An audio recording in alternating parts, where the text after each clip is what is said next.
পানি সম্পদ মন্ত্রণালয়ের প্রতিমন্ত্রী জাহিদ ফারুক এমপি বলেছেন, চরাঞ্চলের মানুষের জীবনমান উন্নয়নে ও কৃষি উৎপাদন বৃদ্ধি নিশ্চিত করতে নদী ভাঙন রোধ ও স্থায়ী বাঁধ নির্মাণ করা হবে। তিনি আরও বলেন, প্রধানমন্ত্রী শেখ হাসিনা তৃতীয়বারের মতো সরকার গঠনের পর থেকে দেশের আনাচে কানাচে উন্নয়নের জোয়ার বইছে। বর্তমান সরকারের আমলে ব্যাপক উন্নয়নের ফলে বাংলাদেশ এগিয়ে যাচ্ছে। রবিবার গাইবান্ধার ফুলছড়ি উপজেলার এরেন্ডাবাড়ি ইউনিয়নের জিগাবাড়ি হাইস্কুল মাঠে এক মতবিনিময় সভায় প্রধান অতিথির বক্তব্যে তিনি এসব কথা বলেন। আমাদের দেশে উন্নয়ন করতে হবে। সেই উন্নয়নের ভিতরে কি আছে? শিল্প কারখানা করতে হবে। আমাদের কৃষি ক্ষেত্রে আমাদের উৎপাদন বাড়াতে হবে।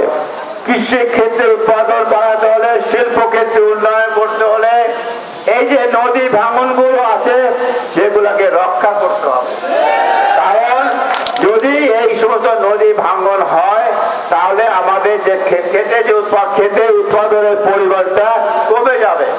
খেতে উৎপাদন কমে গেলে পরে আমরা কৃষি ক্ষেত্রে উৎপাদন আমাদের কমে যাবে। এই জন্য সরকারের একটা প্রকল্প আছে। সরকার মনে করে আমাদের যেহেতু বাংলাদেশ নদীমাতৃক দেশ, বাংলাদেশের 405টা নদী আছে, ছোট বড় নদী মিলে। আমাদের এই নদীগুলোকে আমাদেরকে শাসন করতে হবে।